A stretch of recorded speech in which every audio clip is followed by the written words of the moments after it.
ముందుగా మా గురుగారు ఎస్వి కృష్ణారెడ్డి గారు, అచ్చిరెడ్డి గారు, అలాగే కిషోర్ రెడ్డి గారు, అండ్ అలాగే మా మాస్టర్ ఇక్కడే ఉన్నారు సుచిత్ర గారు.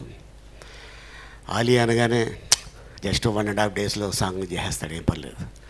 తర్వాత తెలిసేది నొప్పులు, అది శ్రీకాంత్ కూడా తెలిసేది. అండ్ అలాగే ఒకరోజు నన్ను పిలిచి ఆఫీస్కి సంతకం పెట్టాన్నారు అగ్రిమెంట్ మీద. అదేంటి సార్, గతంలో 2 సినిమాలకి ఏ అగ్రిమెంట్ చేయించలేదు, ఈ సినిమాకి ఏంటి అన్నా, లే చేయి అన్నారు. నేనేమి చూడలా, దాంట్లో చదవలేదు, సంతకం పెట్టేశాను, అయిపోయింది. మళ్ళీ నెక్స్ట్ డే మళ్ళీ ఆఫీస్కి వెళ్ళా. అచ్చిరెడ్డి గారు, కృష్ణారెడ్డి గారు ఇద్దరు కూర్చొని ఉంటే, సంతకం పెట్టమన్నావు, పెట్టేసేవేంటి, చూసావా దాంట్లో ఏముందో అన్నారు. లేదు సార్ నేనేం చూడలేదు, నువ్వే హీరో అన్నారు. ఊరుకోండి సార్, పిల్లలు కామెడీ చేస్తున్నారేంటి. లేదా నిజంగానే నువ్వే హీరో, ఒకసారి చూడు దాంట్లో అనగానే 2వ పేపర్ తిప్పి చూపించారు, ఆలీ యాజ్ ఎ హీరో. అప్పుడు యమలీల కాదు, యమ స్పీడు.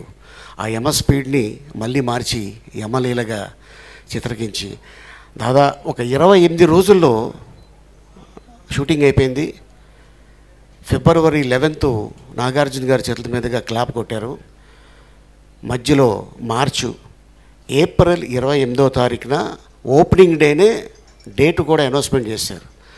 ఎక్కువ రోజులు షూటింగ్ చేసింది ఏది అంటే ఆ చిత్రంలో కృష్ణ గారి సాంగు 4 రోజులు షూటింగ్ చేయడం జరిగింది. ఆ తర్వాత ఫస్ట్ డే నా ఫాదర్ మదర్ తోటి రాజమండ్రిలో ఆ సినిమాకి వెళ్ళా. ఇంటర్వెల్ నుంచి థియేటర్ దగ్గర చూస్తుంటే ప్రజలకు తెలుసు, కానీ ఆ థియేటర్లో 250 మంది అని, కానీ ఆ థియేటర్ దగ్గర 2000 మంది జనాలు ఉండేవారు ఒక థియేటర్ దగ్గర. ఓహో అంటే ఒకప్పుడు సాంగ్స్ వస్తుంటే డబ్బులు ఇసిరేవారు, కాయిన్స్. ఎమ్మెల్యేల పాట వస్తుంటే ఆ కాయిన్స్ ఇస్తున్నప్పుడు, ఎందుకంటే ఆ కాయిన్స్ ఇసిరే రోజుల్లో నేను కూడా ఉన్నాను. ఎందుకంటే నేను నందమూరి తారక రామారావు గారికి పెద్ద ఫ్యాన్ని, అలాగే కృష్ణ గారికి. ఆ థియేటర్లోకి వెళ్ళి సినిమా చూస్తున్నప్పుడు కాయిన్లు చూసా. ఆ తర్వాత నా సాంగ్ వస్తుంటే కాయిన్లు నిజంగా నేను ఊహించలేదు. సో ఇట్లాంటి ఒక చైల్డ్ ఆర్టిస్ట్ని, క్యారెక్టర్ ఆర్టిస్ట్ని మనం హీరో చేయొచ్చు అనే ఆలోచన వాళ్ళకి రావటం. ఎన్నో ఇంటర్వ్యూస్లో అది ఆలీ చేస్తేనే కరెక్టు ఎమ్మెల్యేలా, కానీ నాకు నా జీవితంలో ఒక మైల్ రాయి అది. దాదాపు 1265 సినిమాల్లో ఇప్పుడు కూడా నా మొదటి సినిమా ఏది అంటే సీతాకోచిలుక యాజ్ ఎ చైల్డ్ ఆర్టిస్ట్. తర్వాత నా కెరియర్లో యమలీల యాజ్ ఎ హీరో. ఎప్పుడు కూడా నేను బతుకున్నంతకాలం సీతాకోచిలుక అండ్ యమలీల ఈ 2 నా లైఫ్లో ఉండిపోతాయి. అండ్ అలాగే అచ్చిరెడ్డి గారికి, కృష్ణారెడ్డి గారికి ఈ సందర్భంగా నేను ధన్యవాదాలు తెలుపుకుంటున్నాను. అలాగే మా కెమెరామెన్ శరత్ బాబు గారు, అలాగే మా రైటర్ దివాకర్ బాబు గారు. అండ్ మీ అందరికి తెలుసు రాజేంద్రుడు గజేంద్రుడు ఎలా పుట్టింది అనేది. జంబలగిడి పంప చేస్తుంటే చంద్రిక అని ఒక యాక్ట్రెస్ వస్తే అప్పుడే అమ్మాయి మలయాళం సినిమా చేసుకొని వచ్చింది. ఎంత సుగంధనే జ్ఞాన, ఎంత సుగంధనే నీ ఎవడే అంతే. మీ ఇద్దరు మాట్లాడుకుంటుంటే దివాకర్ బాబు గారు చూసి, మీ ఇద్దరు మలయాళీసా అన్నారు. మలయాళీ కాదండి, పక్క గోదావరి, నేను రాజమండ్రి. మరి మలయాళం మాట్లాడుకుంటారు తొక్క, అది మీ కానీ అర్థం అయితే నేనేం చేయలేనన్న. ఇదేదో చాలా బాగుందా, ఉండు కృష్ణారెడ్డి గారికి చెప్తాను అని రాజేంద్రుడు గజేంద్రుడు చెన్నై ఆఫీసు. అచ్చిరెడ్డి గారు వచ్చారు, డోర్ తీసి దమ్మ నీ గురించి చెప్పారు అన్నారు. ఏం చెప్పారండి నేను, దివాకర్ బాబు గారు అని కృష్ణారెడ్డి గారికి పరిచయం చేసి కూర్చోబెట్టారు. ఒక కవర్లో ఒక 2000 అడ్వాన్స్ ఇచ్చారు. అదేనమ్మా నువ్వు ఏదో భాష మాట్లాడుతూ ఉంటావు కదా, అదే అనుకుంటున్నావు, నువ్వు బ్రహ్మానంద్ గారి కాంబినేషన్. అలాగే సార్. ట్రైన్ ఎక్కే హైదరాబాద్ దిగా, లొకేషన్కి వెళ్ళా, బ్రహ్మానందం డైలాగ్స్ అని ఉన్నాయి. వైట్ పేపర్ మీద ఆలీ అని రాసింది, డైలాగ్ లేదు, ఎంటీ పేపరు. ఇదేంటి సార్ డైలాగ్ లేదు, అదేనమ్మా నువ్వు ఏదో మాట్లాడుతూ ఉంటావు కదా. ఓహో దివాకర్ గారు చెప్పారు అదండి సార్. 1 సీన్ 2 సీన్లు అయితే బాలేవాడువే, నువ్వు మంచి టాలెంటెడ్ అయ్యా, నీకు తెలియదు మాకు తెలుసు నీ గురించి, నువ్వు చేయగలవు అన్నారు. అలాగా దాదాపు 8 సీన్లు రాజేంద్రుడు గజేంద్రుడిలో. అది ఇప్పటిదాకా అమెరికా వెళ్ళినా, లండన్ వెళ్ళినా, ఎక్కడికి వెళ్ళినా కూడా సార్ ఆ చాట ఒకసారి చెప్పండి అంటుంటారు. ఆ చాట్ ఏంటో ఇప్పటిదాకా నాకు కూడా తెలియదు, దానికి లిపి కూడా లేదు.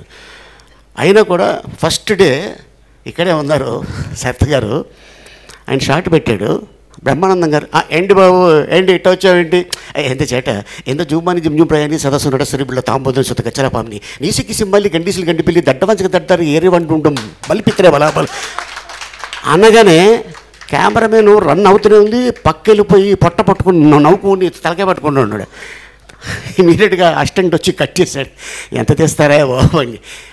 అప్పుడు ఆ క్యారెక్టరు సినిమా రిలీజ్ అయిన తర్వాత పెళ్ళి కొత్త ఫస్ట్ టైం హైదరాబాద్ తీసుకొచ్చే మా ఆవిడ్ని ఒక షాపింగ్ మాల్కి వెళ్తే ఒక 6-7 ఇయర్స్ బేబీ వాళ్ళ అమ్మ దగ్గరికి వెళ్ళి అమ్మ ఏంటమ్మా చేటగాడు,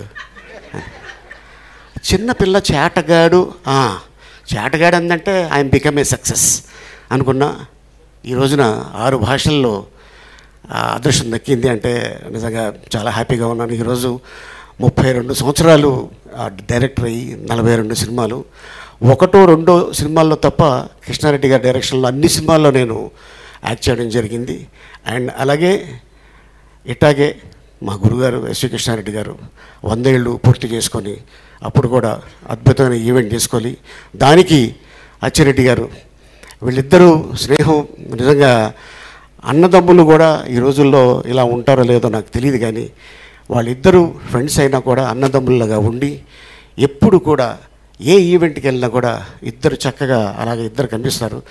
నాకు ఈరోజు గుర్తుంది, శ్రీకాంత్ హీరో వినోదం షూటింగ్ జరుగుతుంటే కృష్ణారెడ్డి గారిది బర్త్డే జరిగింది. ఆ రోజున ఎవరు పెద్ద ఎవరు చిన్న అని కాదు, ఆ రోజున మొత్తం ఈవెంట్ అంతా చేసింది అచ్చిరెడ్డి గారు. అయితే కృష్ణారెడ్డి గారు ఎమోషనల్ తట్టుకోలేక ఆయన కాళ్ళు మొక్కి కౌగిలించుకున్నారు. నాకు అప్పుడు తెలిసింది కృష్ణుడు కుచేలుడు ఇద్దరు ఎలా ఉంటారో వాళ్ళిద్దరూ ఆ రోజున నాకు అలా అనిపించింది. Thank you sir. ఎంతోమందికి మీరు లైఫ్ ఇచ్చున్నారు, ఎంతోమంది ఆర్టిస్టులకి, ఒక జంజాల్ గారు, ఒక ఈవి సత్యనారాయణ గారు, ఒక కృష్ణారెడ్డి గారు, కమెడియన్స్ ఈ రోజున 5 ఏళ్ళు వాళ్ళ నోట్లోకి వెళ్తున్నాయంటే ఈ 3 డైరెక్టర్స్ ఉండటం వల్ల ఈ రోజున ఇండస్ట్రీలో చాలామంది ఇంకా ఆర్టిస్టులు ఇంకా స్టిల్ కంటిన్యూ అవుతున్నారంటే అది మీ blessings. Thank you sir. Thank you so much sir.